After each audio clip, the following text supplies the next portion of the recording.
Hello, this is Editing Taylor. I just wanted to put this at the beginning of the video.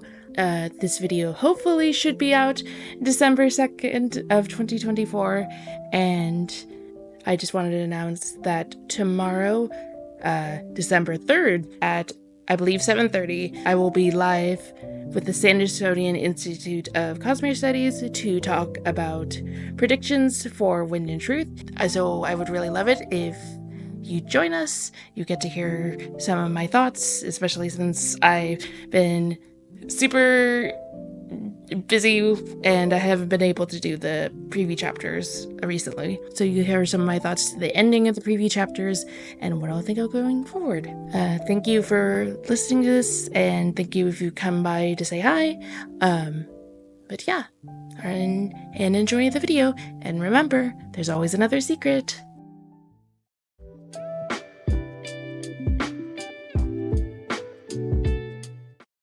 Hello there, I'm Libralita. And I'm Sam from The Stories That Matter. I actually officially have my own channel now. Yay! Yay! And today we're talking about Cosmere Adaptations. I am here to be the voice of reason. And I'm here to be overly optimistic. I'll give this video a light spoiler warning. I don't think we'll massively spoil any major twists, but we're talking about the worlds and characters, so if you don't want to be spoiled at all, then you might want to come back later. The reason we're doing this video is, 1, we talk about the subject a lot, especially when there's any news, though unfortunately there hasn't been any as of late. Or fortunately, depending on your perspective. Secondly, because we often complain to each other about how the fandom discuss the adaptations, so it's high time we give our opinions on the matter. Let's just jump right into the discussion, and first with what we actually know about what's going on in Hollywood. Here's a bit of background for what happened in the world of Cosmere Adaptations. And just a shameless plug, if you'd like to follow a Twitter centered around the topic, then follow my Cosmere Movies Twitter. Link is in the description. And also follow Sam's channel, which is also in the description. During March 2022, Brandon surprised the world with 4 secret novels, and then we surprised him by giving him the most successful Kickstarter in like 4 days. We didn't even have the titles, and people, like us, were spending hundreds of dollars. This is a signal to Hollywood that, to a certain degree, you can slap Brandon Sanderson's name on something and people will come. So, interest from Hollywood increased dramatically. Later in 2022, Brandon teased that there would be movie news soon. I believe he said that he wouldn't be surprised if they'd be on set within the year. But spoiler alert, there was not any movie news except to say that the projects were now dead. However, during this time, when Brandon was asked if he would allow the adaptations to change how Roshar's world worked in order to keep the budgets down, he said that the budgets that he was promised was looking like he wouldn't actually need to change anything or compromise. This meant that not only was Hollywood knocking, but they were willing to fork over the big bucks. And then Hollywood kind of imploded, so everything changed. The streaming bubble that was inflated thanks to the pandemic had burst. Shows and movies were starting to fail, especially in the fantasy department. Brandon has even cited projects like Rings of Power and Dungeons and Dragons that did very poorly, and so studios became skittish about making high-budget fantasy projects. During Dragonsteel 2023, Brandon talked about just how close they really were. So close that he even saw people in mist cloaks on stage reading his lines. It was there. And then it fell apart. He did give a few bits of information on them. The budgets he wanted were $200 to $250 million. He also assured that we're getting closer and closer because Hollywood is really interested. They know it's going to be big, but it's all about how to make it work. So we had a rather long back and forth about this a few weeks ago, and I'm taking a somewhat pessimistic view of whatever projects we were looking at coming to a complete standstill and falling apart. I don't think we're going to see the Cosmere on the big screen anytime soon, and we might be closer to square one than not. I still think we're getting an adaptation, whether that be Cosmere or more likely the Snapshot movie that Brandon recently teased before Stormlight 6. I do agree that we could get something smaller like Snapshot, but the Cosmere is a much more daunting project for reasons that we'll get into a little bit later in the video. Yeah, it's definitely much more daunting, but it all depends on how well something like Snapshot would do. If it, and this is a fairy tale land, made like $1 billion, then the Cosmere would be greenlit immediately. If it does extremely poorly, then we won't see much for a very long time. I don't think there's really concrete evidence that the Cosmere projects have been back to zero, or they're still on the cusp of being picked up after Hollywood is no longer on fire. I think Brandon constantly breaking Kickstarter records still signals to Hollywood that he's still very popular, but Hollywood's just not in a good state right now. I would say that zero progress in 2 years isn't the best sign in the world. I do agree that Brandon's in a good position, but the TV and movie industry is not. We really don't know what's going on behind the scenes or what has or hasn't been agreed upon. I would absolutely kill to be able to be a fly in the wall and hear all the gossip, because that's just something that interests me so much. But we might get hints during the State of the Sanderson or at Dragonsteel Nexus, but I'm not expecting anything dramatic. Unless Snapshot is way further ahead than he's being honest with, but who knows? In the State of the Sanderson for 2023, the only news we got was that the mistborn film had been in development and ran into said hiccups, so it was put on pause. Brandon said he hopes to have more news this year, but given that it's almost over, it's looking a bit bleaker, and I don't really, people have been saying, oh, something will happen in Nexus, and I don't really believe that, but... Just out of this year. One thing that was interesting about this reading back the State of Sanderson is that Brandon himself seems to be putting these projects on hold to figure out a strategy, despite the interest. And it just makes me really want to know what's going on. Then at the very end, he teases with this. Tress would make a really good animated feature, though, don't you think?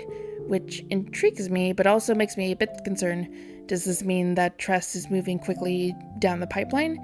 It wouldn't surprise me if that were the case, since after the success of Netflix's One Piece, I would bet Hollywood wants to start doing more wacky pirate adventures.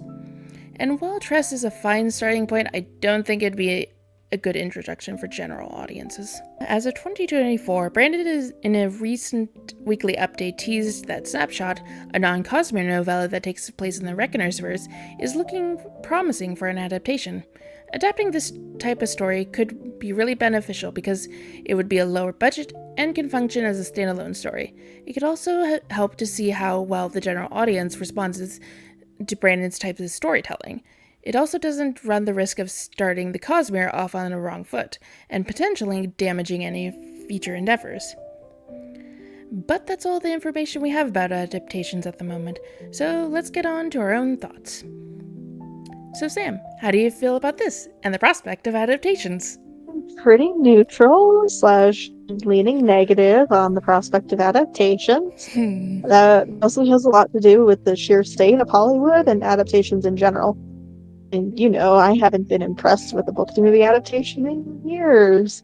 And I feel like there are very few, if any, prospective showrunners or writers these days who care about the integrity of the source material. Everyone is out to tell their own stories, and that's just not a mindset that works with adapting beloved books.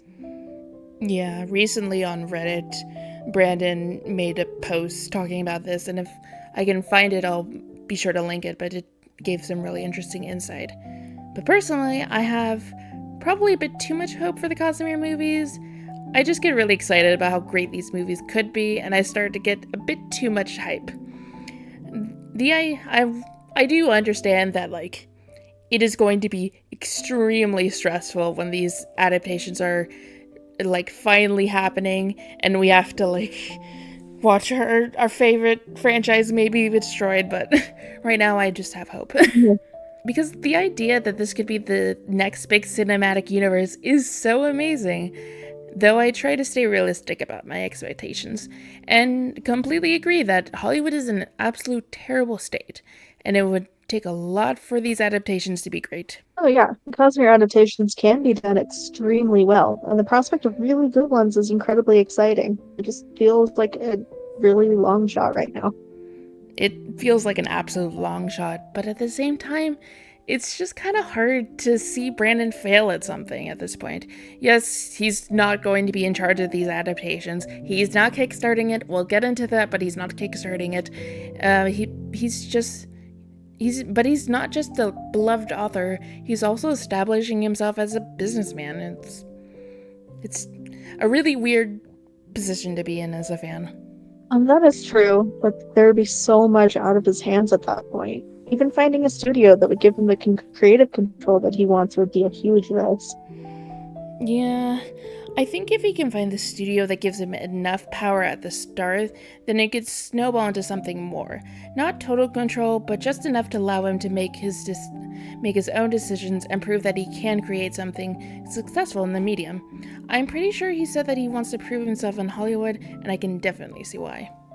You see, that wouldn't be a bad plan with any other media, but the Cosmere is so huge and so involved that I feel like it would need to have a much stronger push and plan from the beginning.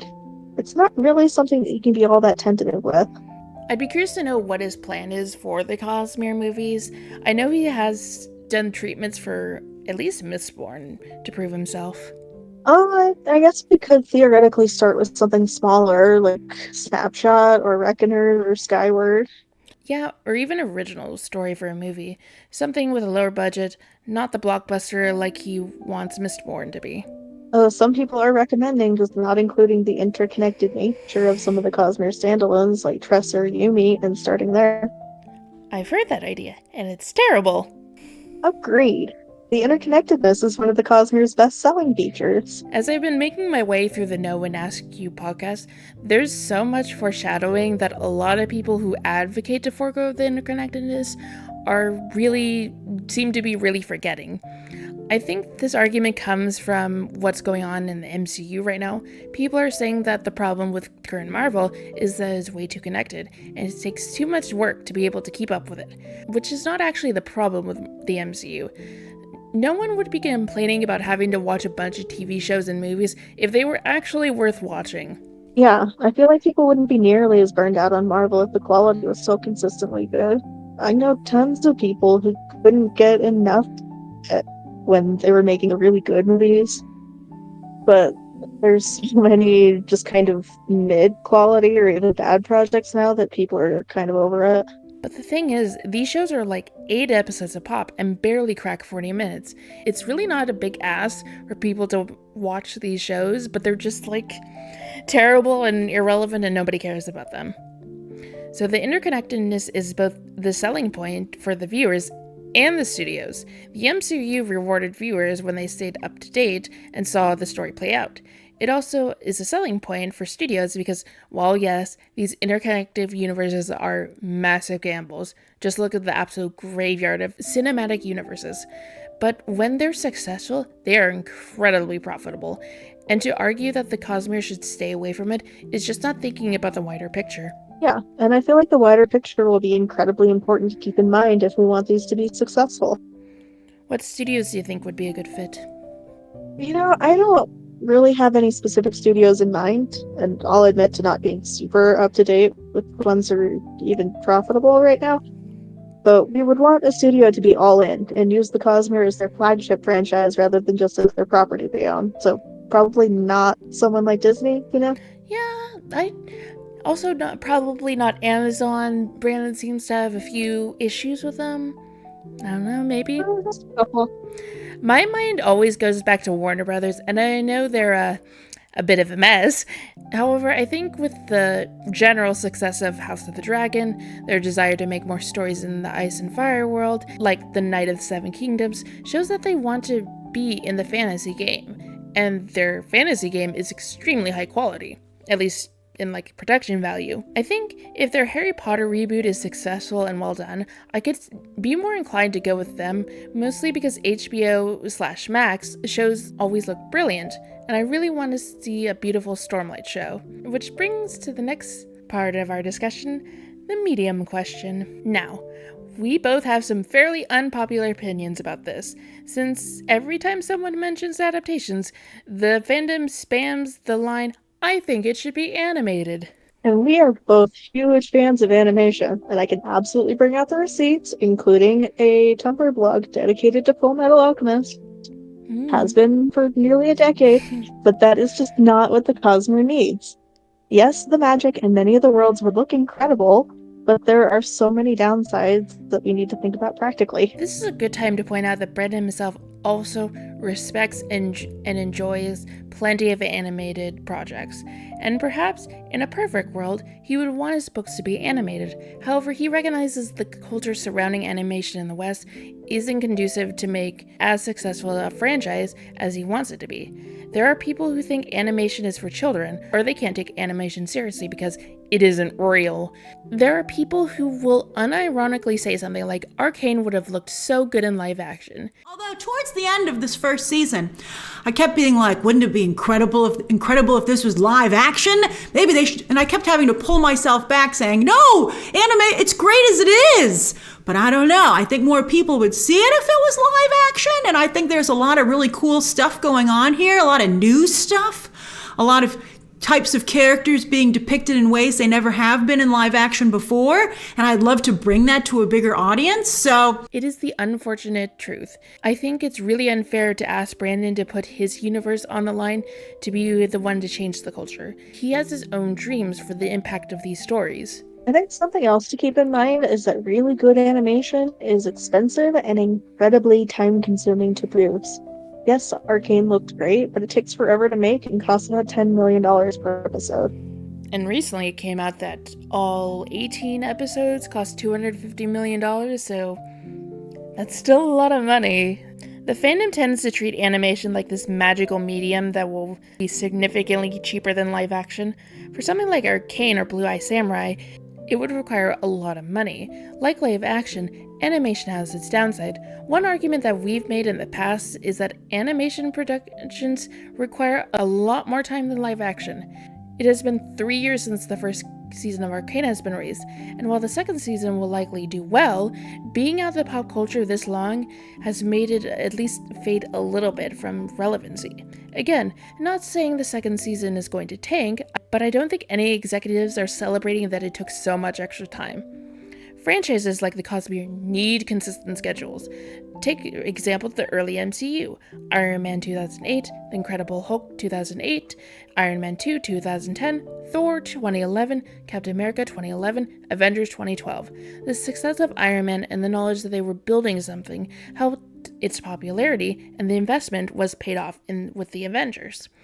Even a company like Disney had to wait 6 years to release the second Frozen movie, and I can't imagine they were at all excited about this. Like, if they could get Frozen 2 out in a year, they would have done it. Yeah, the time it would take is a huge disadvantage, especially with just how much content we would need to get through in the Cosmere. I mean, even just Stormlight would take decades to get through if it were animated. And people often point to Arcane to show that this can be successful, and they pointed out a lot. Like, a lot. Has anyone been on any of the Reddit subs since season 2 dropped? Even the mods are getting annoyed that everyone's going, Arcane, Arcane, Arcane. I think everyone's getting kind of annoyed about that. Oops. Yeah. So, I feel like I need to go on a rant on why you really can't compare the Cosmere to Arcane. Arcane being attached to League of Legends gives it such an insane advantage over realistically probably most of other properties in the world, let alone a fantasy book series. Yes, Brandon is very popular. However, reading in general is very niche, especially when compared to the world of video games, so that's already a really hard comparison. Part of the reason that adaptations, remakes, and the like happen is because established properties come with a fan base. That means that at least some of this established fandom will check out an adaptation for nothing else than morbid curiosity. The reason that adaptations do tie-in covers and put stickers on the cover is part of the marketing to people who enjoy that genre of books. The same goes for Arcane and League of Legends, where the comparison stops at just how large of a reach something like League has. To put this into perspective, when the first season of Arcane came out, Riot, the company that owns League of Legends, the login screen, which every player has to look at in order to play a game, would advertise it. According to reports, every month, League gets 140 to 160 million players, all of which would see advertising for the show every time they wanted to play the game. What's also great about this advertisement for Arcane is that the type of players who religiously play League every single day, harmony rest their souls, that just means that every single day they're going to be reminded that Arcane is coming into Netflix. And the type of players who play once in a while will log in and go, oh, League is getting a Netflix adaptation? Cool. But that's not all Riot did to promote Arcane. They also changed the standard League music that plays during the game and replaced it with Arcane's OST.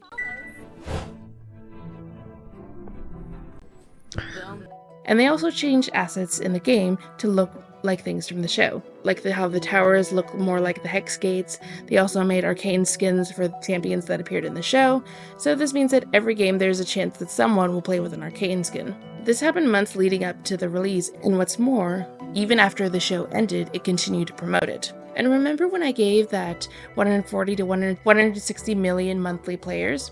Well, that number doesn't include everyone who doesn't play League, but they watch content creators who do. People who watch streamers, meme videos, lore analysis, and esports will more than likely see promotion for Arcane. And, along the lines of esports, during Worlds 2021, which is essentially the Super Bowl for League, there was a 14-minute video promoting Arcane. In this video, you get to see clips from the show and specifically edited animation to tease what's in the show. There was also a music video where they built a set that looked like the locations like the Last Drop and the Council Chamber. There was also performances of songs from the show, such as Welcome to the Playground and Enemy. Brandon Sanderson is not League of Legends. I'm sorry, but the Arcane comparison is so terrible.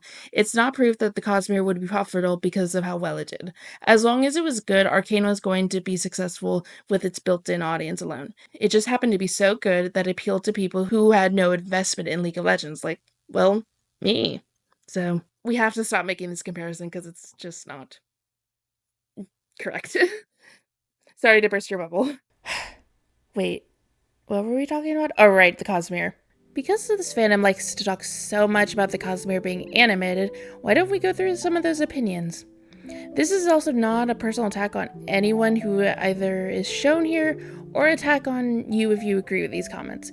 This section is just about trends and ideas, and feel free to give us your opinion. First, a few months ago we were reminded of the fandom's habit of pointing out new, decently animated projects and then wanting the Cosmere to have that style. A trailer for the animated Lord of the Rings movies was released, and within hours someone suggested for the adaptation to be that style. This happens whenever a popular animated series comes out, such as Arcane 2. Oh my gosh, it's out, and then the mods are just annoyed that everyone's going Arcane. There's nothing wrong with seeing a style and thinking it would be a good fit for the Stormlight Archive or any Cosmere project. However, part of the reason projects like Arcane, Blue Eye, and Into the Spider-Verse get so much attention is because they have a unique art style even when compared to each other. If the Cosmere were to be animated, shouldn't it have its own unique style? Of course, the style can have its influences, but I don't think it's very productive to point to the new cool animated project and suggest it for the Cosmere. And here are some opinions from r/Stormlight Archive. This one comment says, the worlds are a bit too foreign, looking hardly anything like Earth, especially when Shadespire comes into play, and I just feel like live action may appear with too much awkward CGI. The promised budgets are pretty high. Brandon would not have to sacrifice world building to keep costs down. Also, Brandon has said before that a specific place in Utah would be the perfect place for the Shattered Plains. As for Shadespire, technology, even for television/streaming, has come a long way. Take for instance Ahsoka on Disney+. When the titular character goes to the world between worlds, here you have Ahsoka, an alien character in costume, on an entirely CGI background. And here you have Anakin, played by Hayden Christensen, who was de-aged, so at least his face is pretty effects heavy. Is this the best CGI in the world? No. But it looks decent, and how dark it is and how dark Shadespire would also be hides a lot of the imperfections. Plus, with good storytelling, people are often willing to overlook imperfect effects. Just look at Doctor Who. Oh, Doctor Who for so many years is held together with cardboard and tape and a dream, but it had so much heart and charm. There are more important things than perfect visuals, in my opinion. Yeah, I'm not sure why the fandom is so fixated on effects. Yes, they are important, but visuals are there for the story. Yes, if the effects are god-awful, then it'll undoubtedly harm the production, but people are really forgiving, especially when it comes to television and streaming.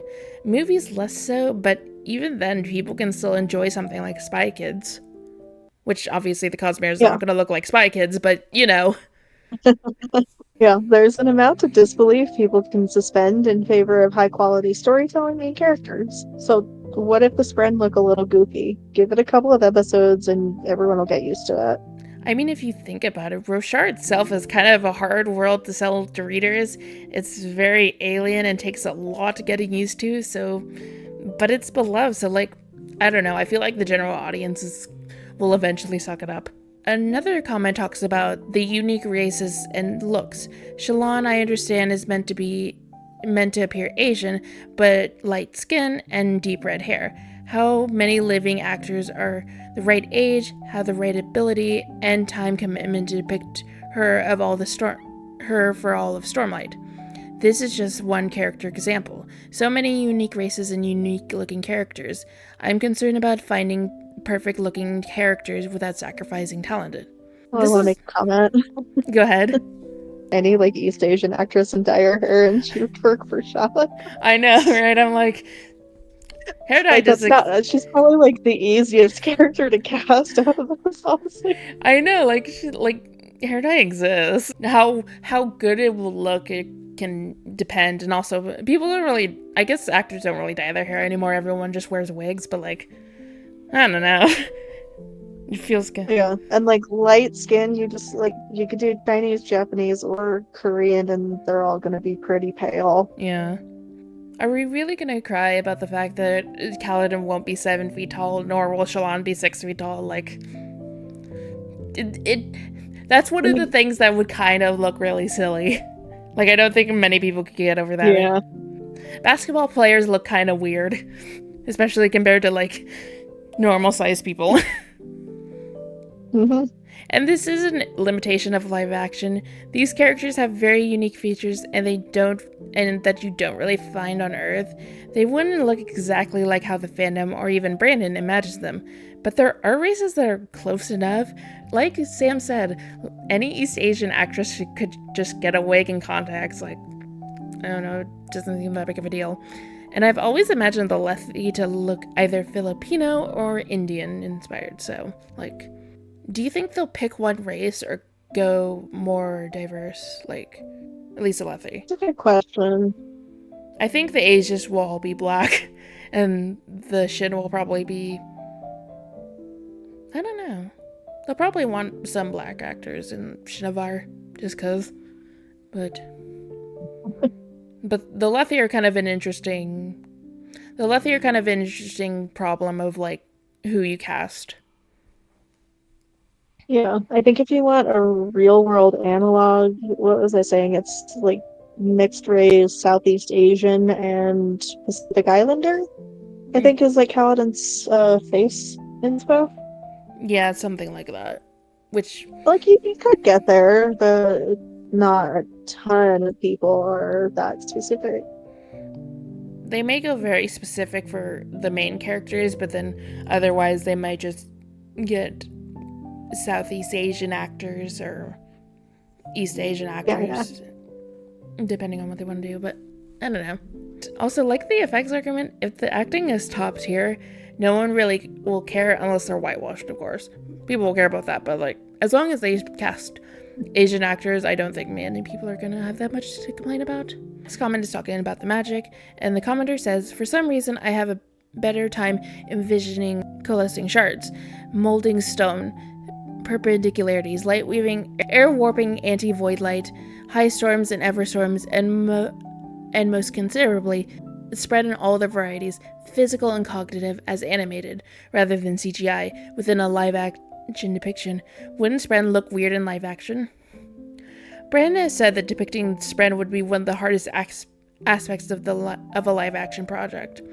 It could easily fall into too cartoony or strange, but consider this. The live-action adaptation of One Piece.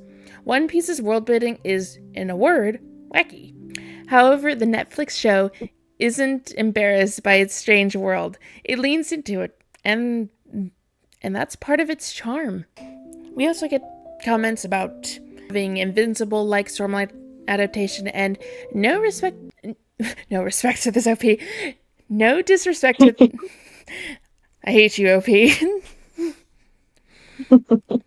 No disrespect to this OP. We all find different things aesthetically pleasing, and that's fine. I personally would hate it if Stormlight Archive had an invincible style of animation. I think the style leans way too much in trying to be realistic looking when I prefer the stylistic approach. Yes, the show's setting isn't fantastical like something like Arcane, so it makes sense for a more grounded style. However, you can have animated sitcoms that basically have little to no fantastical elements, but still have interesting characters and set designs. Okay, now we're on to a somewhat funny one. So this poster is suggesting that Stormlight Archive ought to be in anime style. And I hate to be the bearer of bad news, but I think Yumi and the Nightmare Painter has taught us that there's a large portion of the fandom that just does not vibe with anime. For whatever reason, they do not like the tropes or style of anime, which I completely disagree with, but it seems like a lot of people in this fandom exist in this sad way. Yeah, I remember seeing a lot of people who were weirded out by how quote-unquote anime Yumi was. And if we can't even get the whole book fandom on board with the style, there's no way it's going to gain enough popularity outside of it to make it profitable. Also, really aren't any Western studios that work in those styles. What's even more annoying is that Yumi gets shit for being too anime, but Stormlight Archive never does. But I would never suggest that a large portion of the fandom can't handle romance. Never. I have never once in my life called them romantically illiterate. Certainly not something I believe strongly. Maybe someday that'll be another topic of discussion, but for right now, we're looking at the fandom's interesting takes. The fandom's desire for animated adaptations doesn't just stop with Stormlight. People advocate for Mistborn and the entire Cosmere. Though for Mistborn, it leads more into Castlevania rather than Arcane, which reminds me of another idea that often gets suggested. Not only should the Cosmere be animated, but each of it is in a different style. Arcane for Stormlight, Castlevania for Mistborn, etc. I'm sorry, but this really does not understand the general audience. Take, for example, comic book movies. People believe that the first Shazam movie and Aquaman did so well because people thought they were in the MCU, and so they went to see them. If the art style is way too different, then there's a good chance general audiences won't realize it's the same franchise, and they'll just skip it. Yeah, I think it'll be pretty important to have a consistent style across the whole franchise. You'll want people to be able to know at a glance that, oh yeah, this is a Cosmere movie or show. You'll want something really recognizable. And of course, recognizability applies to both animation and live action. HBO spent a lot of money making sure House of Dragon had similar aesthetics to Game of Thrones. It just helps, and wanting unique styles is one of those nice-sounding dreams with very little practicality. See, House of the Dragon is a good example, because even someone like me, who has never seen anything more than clips from either show, can look at House of the Dragon and recognize that it's related to Game of Thrones. One of the complaints with something like Rings of Power is how poorly it matches the visual tone and aesthetic of the Peter Jackson trilogy that everyone knows and loves. If you show someone a screenshot from Rings of Power, there's a good chance they'll have no idea that it's even supposed to be a Tolkien property. As soon as you said that, I was immediately thinking about Rings of Power. Though I think the example is due to rights issue, I've heard Amazon literally can't make it look too much like Peter Jackson's version. If they could, I'm betting they would make it look more like the older movies. I'm better, though. Like, I can't imagine that you'd be able to copyright the elves having long hair. That's true. What's so frustrating about these types of conversations is when you bring up technical challenges that all movies face, that all projects face, people will just go, oh, I really just care about the artistic integrity of the adaptations rather than logistics or profitability. As if either of us don't care about that. Brandon's works are profound pieces of art, and I want them to be displayed but I also want most, if not all of them, to get a chance to be shown to the world. And that can't happen if these problems aren't considered. It can be fun to imagine your own perfect adaptation without considering real-world complications and logistics, but there's way more to consider than just, oh, this would look so cool. It's going to be a huge endeavor to bring these books to the screen, and if we're going to be making serious suggestions for how we think they should be done, then we also have to think about it seriously. Now, of course, none of us are Brandon or Hollywood bigwigs. Well, I mean, if you are, then please DM me and tell me what's going on with Cosmere Movies, because I want to know so much. I'm desperate for that tea. These online debates and discussions are not going to change whatever plan Hollywood has for these adaptations. At the same time, I think the fandom is way too focused on getting the quote-unquote perfect adaptations that they're being unrealistic and will get their hopes up. Which is funny coming from me, but hey ho. Take for example this post about an animated Stormlight archive show. Yes, the OP emphasized that an animated Stormlight adaptation could be perfect rather than it for sure would be, but there's never really going to be a perfect adaptation. I know it's fun to imagine how amazing these projects could be, but it's probably not going to be how you or I or anyone in the fandom imagines it. Now that we've discussed why the Cosmere movies probably won't be animated, we can go on to the other myth the fandom loves, which is that Brandon should kickstart these movies. Oh, yeah. This one is just silly. In the simplest terms, movies cost a lot more money to make than books do. Yeah, exactly. Brandon did have the most successful Kickstarter, however, he also outlined many reasons why he wouldn't want to kickstart a movie. For one, it would require a lot more money. Brandon wants these movies to be blockbusters. He said he has aspirations of getting on the level of popularity as Game of Thrones. Amongst other things, Brandon has said he wanted to forge a relationship with Hollywood. He wants someone to work on the Cosmere adaptations for 20 years. Even if Brandon could kickstart the funds to the movie, Brandon is still not qualified enough to be able to produce a film. While we all agree that he's a fantastic storyteller and would have valuable input on the adaptations, there's still so much that goes into movies besides just the story. He knows nothing about directing, casting, set design, cinematography, and so on. Yes, he would hire people to do these things, but does he know who to hire? What makes a cinematographer right for a project? How does the cinematographer's vision meld with the vision of the sound designers, the set designers, the costumers? Another thing important to remember is that the Dragonsteel produced movies would take up a lot of Brandon's time. Of course, any adaptation will take up some of Brandon's time, probably a lot more than any of us realize.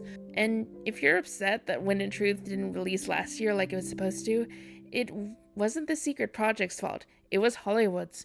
If he's producing his own movie, it's a daunting task and will require him to sacrifice a lot of his writing time. And I don't think any of us want Brandon to take that much time away from the books. Here's a hot take. I don't really want Brandon to be involved in the adaptations at all. For two reasons. One, it would take up way too much of his time. And two, he has some pretty interesting ideas for things to change. For those who don't know, some of Brandon's changes have been he wants to change the gender of Ham and Dawson. Then he also wants to make Shauna Lariel into Ellen's sister rather than his fiancée, and amongst other things that aren't really important, but I go back and forth on whether I like these changes or not. Though throughout the years, every time I've been skeptical of one of Brandon's ideas, I've been pleasantly surprised by how well Brandon can handle them. I'm still nervous about these changes, but I've softened over the years. Every bad or even mid adaptation I see of books I love just makes me more of a stickler for keeping to the source material, even though logically I know that changes are inevitable and sometimes a good thing. The problem with speculating about what changes Brandon would make is we really need to see the script to see how he does it. They could be good changes, but it's really hard to know, especially when we have no tea. I say give the project to people who genuinely love the books and who know the industry, and let Brandon hang out sometimes. I know he wants control to make sure things are done properly and major stuff gets set up correctly, but that can still be achieved with the right people in place, which unfortunately there don't seem to be very many of working in entertainment right now, but that's a different issue. Yeah, I want Brandon to be involved, but at the same time, I don't think the fandom really recognizes that while adaptations are exciting, this is going to require sacrifices. It might get back to where Brandon was pre-pandemic, where he had no time to write anything other than the big projects. It's fine if someone thinks it's worth Brandon sacrificing more secret projects to focus on adaptations. However, I think more people need to realize that there is going to be a sacrifice. Exactly. The more involved Brandon is with adaptations, the less time he'll have for the actual books. And that's totally up to him to decide how much time he wants to spend there, but the adaptations being good isn't nearly as simple as saying, oh, just let Brandon be involved. I'm sure eventually his company will expand and he'll basically have his own department of trusted individuals that can manage the adaptations without too much of his oversight. But especially in the early stages of development of these projects and early on in the cinematic universe lifetime, Brandon will be extremely busy with these projects. And finally, is it really a Cosmere discussion video if you don't talk about the reading order? It's pretty much confirmed that the first installment in the Cosmere cinematic universe will be the Mistborn trilogy. Yeah, I think Mistborn is a great place to start, just like if you were reading through the series. I would also want to get started on Stormlight pretty early on, just because of how large it is. The 10 seasons that would probably span nearly the whole production time of the Cosmere. Ideally, you'd have concurrent projects all throughout. If I remember correctly, Brandon wanted to only sign on the first 5 seasons of Stormlight so they didn't run into the George R. R. Martin problem, but it will also be wise to get a plan ready for Stormlight since it's more than likely going to be the most expensive and probably the most complicated fantasy TV show. You do the first 5, take a bit of a break to work on other projects, then get back to it with the back 5. It works well considering there's going to be an in-world time jump. Imagine 20 years from now, people start complaining about having to wait a few years between season 5 and 6, and we just nod and say, yeah, feels bad, huh? I think that Elantris and Warbreaker obviously need to be put in fairly close. I actually think I'd put Elantris later on, closer to the sequels. Yeah, I can understand why. Especially Brandon's going to start tying Mistborn and Elantris with Era 3. Yeah, exactly. It feels like Elantris and Era 3 of Mistborn are going to tie together pretty closely, and we've already seen some decent crossover with Era 2, so I would probably say something like Elantris, then The Lost Metal, then Elantris 2, then Era 3.1, Elantris 3, etc., etc. That's interesting, and I hadn't really thought about that. Honestly, I could just imagine us all going, hey, you should really rewatch every single Cosmere movie before you watch The Lost Metal. But this makes sense. So maybe Era 1 all the way through Warbreaker, maybe some of the novellas in White Sand, and then figure out Stormlight Archive Era 2, Era 3. Elantris would need to come before the Secret History movie, which I assume they would do. To see. But I'm thinking Stormlight earlier, like Final Empire, then Warbreaker, the World Ascension, then Way of Kings, then Hero of Ages, then Words of Radiance, then maybe something like Traps, etc., etc. Yeah, there's so much material that we have to get through it faster than one every 2 years. Maybe even a pace of 2 per year, but that may be impossible. Yeah, the MCU didn't handle multiple projects a year very well, so we'll see. I think it would be better to keep Era 2 and Stormlight mixed. I do think Stormlight needs to come early. Maybe the season will take a long time. It's starting to become standard for stuff like House of the Dragon and Bridgerton for some reason to take 2 years to produce. Yeah, I think we're sadly beyond the days of 1 season per year for TV. This is part of why I think adaptations will be so difficult. There's just so much to adapt. Even if you're only sticking to the main series like Stormlight and Mistborn, you'd need multiple crews going pretty much constantly. It'll still take like 30 years. Yeah, it's starting to feel a bit unrealistic that Brandon could get adaptations done in 20 years. I came into this conversation that we would have a good idea of when to release what project, but now it's overwhelming. I'm also reminded of a comment Brandon made on a stream when he was promising the adaptations, that Brandon was aware that fans are more interested in getting Stormlight and Mistborn rather than the other books, which really sucks for Elantris and Warbreaker because those are needed for the foundations. Hashtag justice for Warbreaker and Elantris. Warbreaker's my fave. There's just so much material. And this is a crazy series even for books, let alone TV and movies. Yeah, the amount never felt daunting. I can't imagine trying to figure it out. Maybe at Nexus we could try to get Brandon to tell us how he would do the release order. Maybe. Yeah, I've been thinking about this on and off through the years just for fun, and oh my gosh, I would not want that job. And yet here we are doing more work than people in charge of Star Wars. It's completely overwhelming to try and sort out. You really have to plan this out carefully to make it all work. Which this conversation just proves that people who say they should just do each series as individuals have absolutely no idea what they're talking about. We absolutely need a plan to figure out when you're going to release the projects.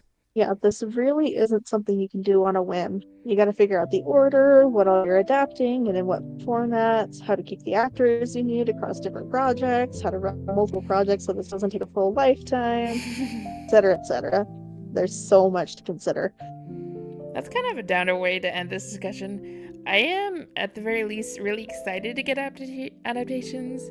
I look forward to getting every little bits of information and trying to figure out what's going on. I have some hope that they'll be successful, but it isn't going to be easy, and there's a lot of possibility for failure. I am just not very optimistic in general, but hey, don't let my opinions ruin anyone's fun. I do think there's a lot to consider practically speaking, and that any adaptations will be a huge venture. I hope we get really good ones someday, but I think we're still quite a ways off. But in the meantime, we do have all these wonderful books to enjoy, so I'm not mad about it. Yeah. And with that, here are some of the announcements we have of what's going on in the next month, depending on how long it takes me to get this video out. So I will hopefully be doing a Nexus vlog. I've never vlogged before, so I don't know how good I'll be at getting footage of the con, but I will try my best and maybe post some TikToks throughout my time there. Also, and if you're interested about going to Dragonsteel Nexus, perhaps you would like some tips and tricks. Sam, do you have anything relating to that? Funny you should mention that. I just put out a video a few days ago talking about my experience going the last couple of years and just offering some advice for people who are going this year. Wow, that's probably linked in the description. Yep. And as far as general Wind and Truth, we will once we're done with the book, we will probably call each other, scream, and then our raw reactions, and that will be on someone's channel. And then we'll eventually do our own, each of us will probably do our own reviews slash crying sessions of Wind and Truth. Then I will want to do a State of the Standard reaction. I'm sure I would love Sam to join me, so we'll figure out how we want to do that, because those are always interesting. And Oh yeah. Stay tuned after Wind and Truth because I'm keeping like a little teeny tiny secret. oh, just an itsy bitsy one. But hey, you know what they say, there's always another secret.